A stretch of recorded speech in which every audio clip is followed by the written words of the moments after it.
আসসালামু আলাইকুম, সবাইকে ঈদের অনেক অনেক শুভেচ্ছা। ঈদ মোবারক। ঈদ বেশ কিছুদিন আগে চলে গেলেও কিন্তু ঈদের আমেজটা রয়ে গিয়েছে। সবার ঈদ কেমন কাটলো? আশা করছি পরিবার পরিজন নিয়ে সবার ঈদ খুব ভালো কেটেছে। আলহামদুলিল্লাহ, আমাদের ঈদও আল্লাহর রহমতে বেশ ভালো কেটেছে। এই তো ঈদের দিন সকালে টুকটাক কর্মব্যস্ত যা ছিল, তো এভাবেই দিনগুলো কেটে যাচ্ছে আসলে।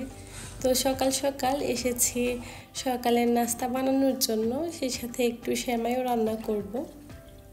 আমার হাজব্যান্ড সেই সাথে বাচ্চারা ওরা নামাজে চলে গিয়েছে, তো আমিও ঈদের নামাজটা পড়ে নিয়েছি। এখন চলে এসেছি রান্না করে একটু সেমাই রান্না করার জন্য। কুরবানির আগে তো আর খাওয়া হবে না, তবে সেমাইটা রান্না করে একটু নর্মাল ফ্রিজে রেখে দিলে ঠান্ডা ঠান্ডা খেতে বেশ ভালো লাগবে। সেটার জন্যই এখন সেমাইটা রান্না করব।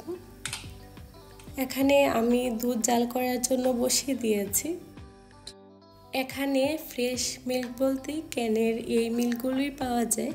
এগুলো খেতে মোটামুটি আসলে অত ভালো না অত খারাপও না, তবে ওই কাজ চালানো যায় আর কি। আপাতত নাইয়ের থেকে থাকাটাই বেটার, ওই রকম টাইপের আর কি।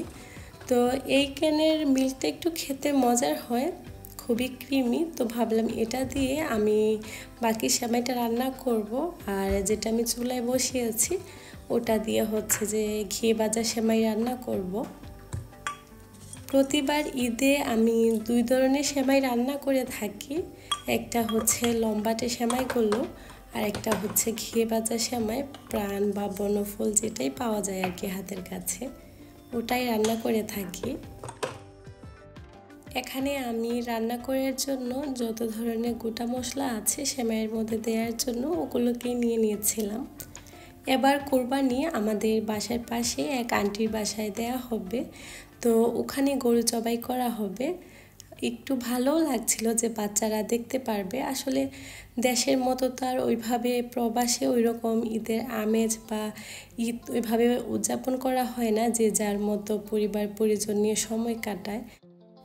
কেউ বা হাজারো ব্যস্ততার মধ্যে এই দিনটাতেই ছুটি পায়, চেষ্টা করে তার ফ্যামিলিকে নিয়ে সুন্দর সময় কাটানোর জন্য। আসলে এটাই প্রবাসের ঈদ, খাওয়া দাওয়া, ঘুমিয়ে যাওয়া। দেখা যায় দেশের সেই আনন্দ, দেশের সেই আমেজ এখানে আর সেটা হয় না। তো খুব ভালো লাগছিল যে পাশাপাশি হওয়াতে বাচ্চারাও একটু দেখবে, ওরা উপভোগ করবে, সেই সাথে এই জিনিসটা ওরা ফিল করতে পারবে।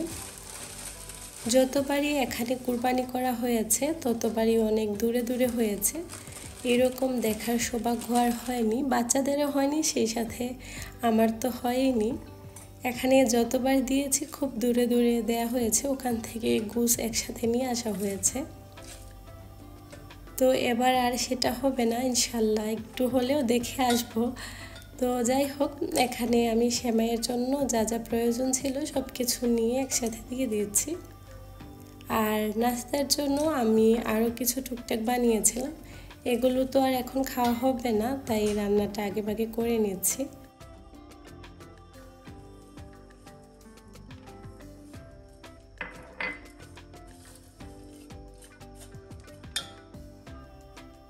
রান্না করার পাশাপাশি আমি কিন্তু একটু হালকা রেডি শেডি হয়ে নিয়েছি।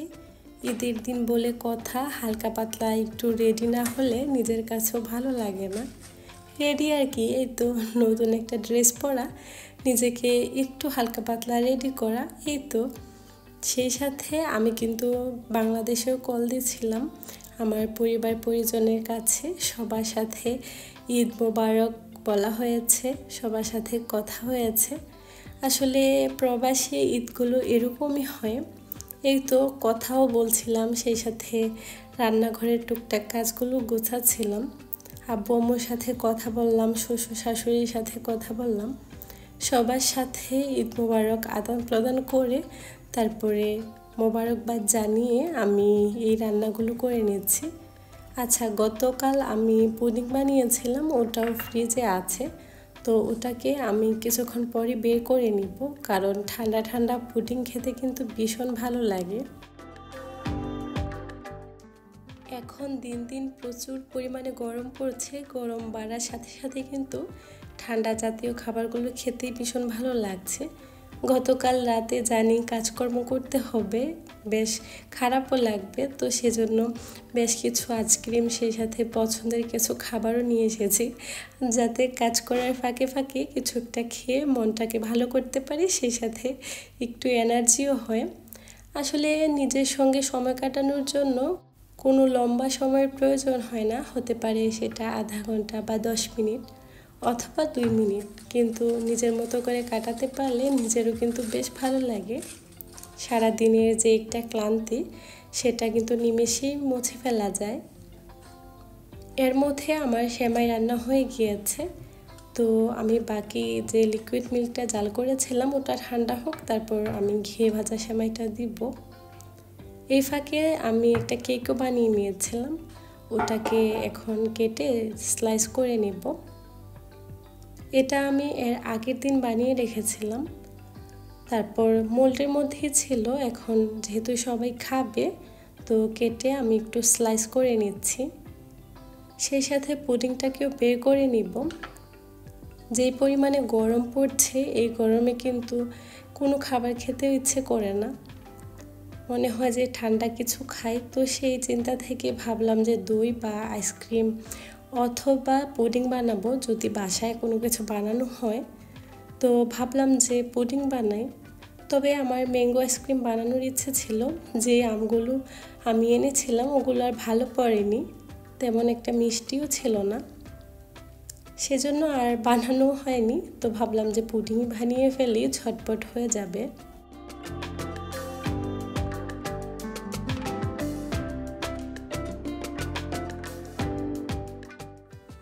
এর ফাঁকে কিন্তু বেশ লম্বা একটা সময় চলে গিয়েছে, বাচ্চারাও ঈদের নামাজ থেকে চলে এসেছে কোরবানির পশু জবাই করার জন্য। আল্লাহ আমাদের সবার কোরবানিগুলো কবুল করে নেক, আমিন। আমরা সবাই সেই দোয়াই করব। এখন হচ্ছে আমি কেকটাকে প্লেটে উঠিয়ে নিচ্ছি।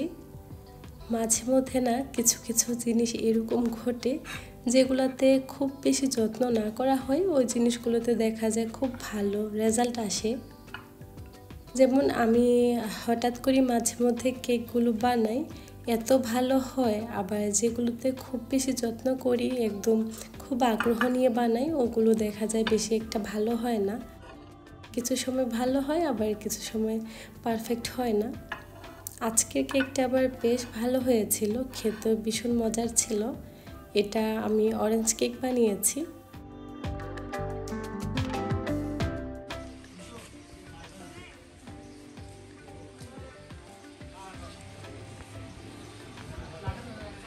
বেশ অনেক দিন পর খুব বেশি খুশি লাগছিল, আনন্দ হচ্ছিল। আমরা কিন্তু এখানে সব বাংলাদেশি ফ্যামিলি ছিলাম, পুরো একটা বাঙালি আয়োজন বলা যায়, ওই রকম টাইপের ছিল। সবাই বাংলাদেশি, খুব ভালো লেগেছে। তো আমার বাসার একদম পাশে, এই তো আমার বাসার গেট থেকে বের হয়ে আন্টিদের বাসা একদম কাছে ছিল, যার জন্য একটু দেখতে পেরেছি। আর বাচ্চারা তো সেই সকালে এসেছে, আর যায়নি, একেবারে কোরবানির পশু কেটে কুটে তারপর গোশ নিয়ে বাসায় এসেছে। আমি এখন পুডিংটা বের করে নিয়েছি। বাহিরে বেশ গরম, এত পরিমাণে গরম ছিল, বাসায় এসে ইচ্ছে করছিল যে একটু কিছু খেয়ে নিই। তো এখানে আমি প্রথমেই পুডিংটাকে কেটে নিয়েছি, ভাবলাম যে ঠান্ডা ঠান্ডা এই পুডিংটা খেতে ভীষণ ভালো লাগবে এখন। আর বাসায় কিন্তু এখন কেউ ছিল না, কারণ সবাই যেখানে গরু জবাই করা হয়েছে ওখানেই ছিল, বাচ্চারাও ছিল। তো এখন আমি আমার জন্য একটু পুডিং নিয়ে নিয়েছি। আলহামদুলিল্লাহ পুডিংটা খুবই মজা হয়েছিল, আর এত পারফেক্ট হয়েছে, এত স্মুথ ছিল, দেখে নিশ্চয়ই বুঝতে পারছেন। অনেক অনেক ভালো লেগেছে খেতে, ঠান্ডা ঠান্ডা কি যে শান্তি লেগেছে। তারপর কিন্তু এই ফাঁকে আমি কিন্তু অনেক কাজকর্ম গুছিয়ে নিয়েছি, ঘরটাকে আগে থেকে একটু ক্লিন করে নিয়েছি, টুকটাক যা একটু ক্লিনিংয়ের কাজ ছিল। আসলে সংসার এমন এক জায়গা যেখানে সারাদিন কাজ করলেও শেষ হয় না, একটার পরে পরে একটা থেকেই যায়। এই তো বিসমিল্লাহ বলে পুডিংটা খেয়ে নিচ্ছিলাম, বেশ মজা হয়েছে।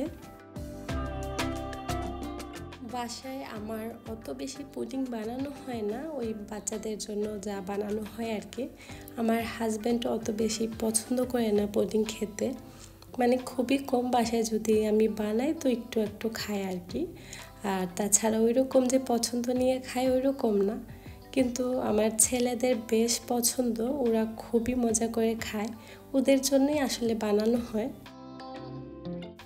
তারপর আমি এখানে বেশ কিছু পেঁয়াজ ছিল, ওগুলোকে আমি আগেই ছিলে রেখেছিলাম।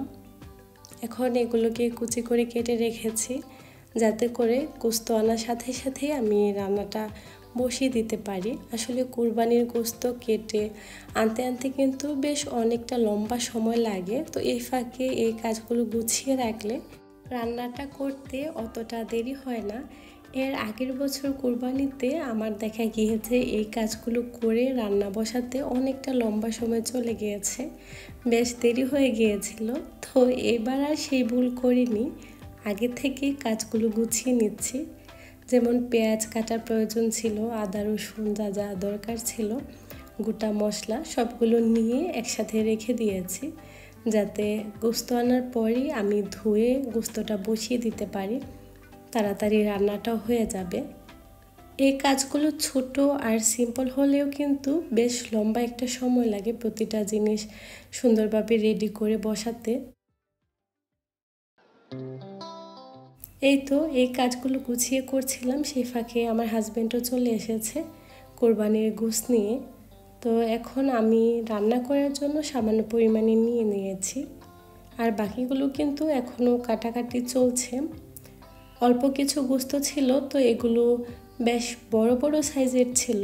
এখন আমি এগুলোকে কেটে রেগুলার রান্না করার সাইজের করে নিচ্ছি, ছোট করে টুকরো করে।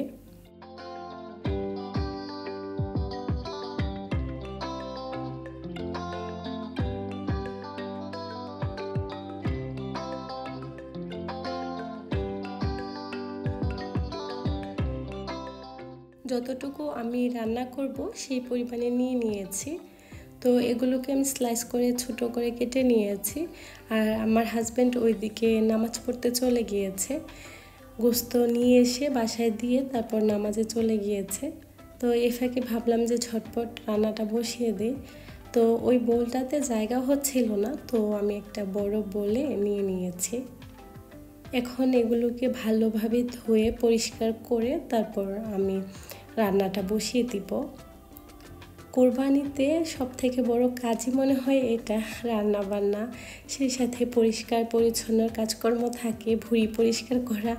যাই হোক, আমার এখানে আবার ওইরকম এগুলোর ঝামেলা হয় না, শুধুমাত্র যে গোস্তটা সেটাই আনা হয়। তো এই তো আমি যে রেডি করে রেখেছিলাম সব মশলাগুলো, এখন মাংসটা ধুয়ে পরিষ্কার করে গোটা মশলা, লবণ, হলুদ, ধনে গুঁড়া, জিরা গুঁড়া, গরম মশলা গুঁড়া, এই তো বেসিক আমি নর্মাল সময়ে যেভাবে মাংস রান্না করি ঠিক ওইভাবেই রান্নাটা করে নিয়েছি। কোরবানির গোস্ত কিন্তু এমনিতেও অনেক বেশি মজার হয়, অনেক বেশি ফ্লেভারফুল হয়। ওটাতে বাড়তি কোনো মশলা দেওয়ার প্রয়োজন হয় না, ওটাতে আল্লাহর একটা অশেষ রহমত থাকে, যার জন্য খাবারের মজাটা যেন হাজার গুণে বেড়ে যায়। আলহামদুলিল্লাহ, আল্লাহর এই নিয়ামতগুলো দেখার তৌফিক দান করেছে আল্লাহ পাক, শুকরিয়া মহান আল্লাহ তাআলার দরবারে।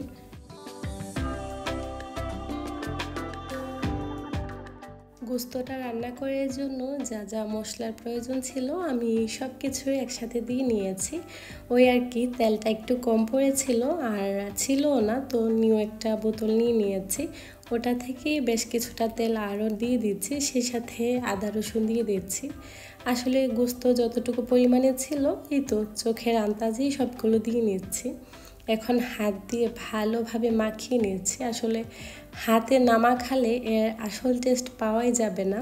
হাত দিয়ে মাখিয়ে রান্না করার মধ্যে মনে হয় যে আলাদা একটা প্রশান্তি রয়েছে।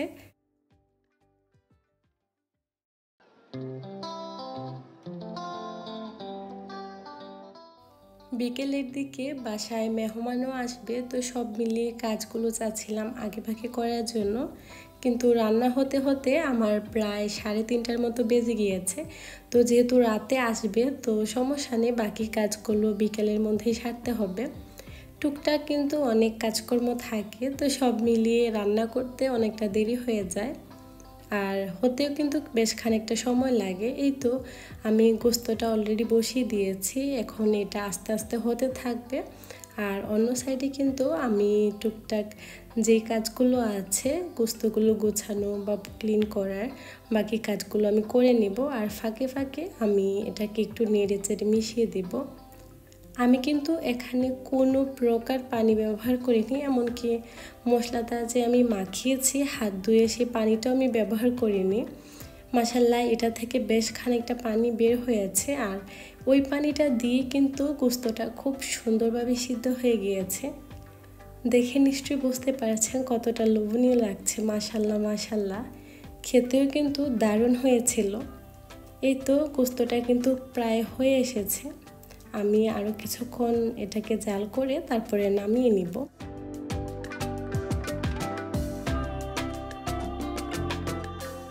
কোরবানি ঈদে কম বেশি সবার বাসায় কিন্তু চালের রুটি বানানো হয়। আমাদের বাড়িতে সবসময় আমার আম্মুকে দেখতাম এই ঈদে সবসময় চালের রুটি বানাতো, তো আমিও তার ব্যতিক্রম না। এই তো অন্য চুলায় আমি অলরেডি আটাও বসিয়ে দিয়েছি, চালের গুঁড়া আর কি। তো ওটা হয়ে গিয়েছে, এখন আমি চালের রুটি বানিয়ে নিব। আমিও চেষ্টা করি প্রতিবার কোরবানি ঈদে চালের রুটি বানানোর জন্য, ওটা দিয়ে কিন্তু গোশত খেতে বেশ মজার হয়। এই তো রান্নাটা অলরেডি হয়ে গিয়েছে, এখন আমি একটু নেড়ে চেড়ে মিশিয়ে চুলাটা অফ করে দিব। অপরদিকে আমি চালের রুটিগুলো বেলেও নিয়েছি, ওগুলোকে এখন আমি তাওয়া একটু ছেঁকে নেব। আর যেহেতু এই রান্নাটা হয়ে গিয়েছে, আমি ঢাকনা দিয়ে ঢেকে এটাকে অপর সাইডে রেখে দিচ্ছি। চালের রুটিগুলোকে বেলে রেখেছিলাম, ওগুলোকে ছেঁকে নিয়েছি, তারপর আমরা দুপুরে খাবার খাবো। আসলে দুপুরে খাবার খেতে খেতে তো বিকেল হয়ে যায়, দেখা যায় রান্নাবান্না হতে হতে বেশ সময় লাগে। সব মিলিয়ে যাই হোক কাজকর্ম মোটামুটি গুছিয়ে নিয়েছি, তো ফ্রেশ হয়ে তারপর দুপুরে খাবারটা খাবো ইনশাল্লাহ।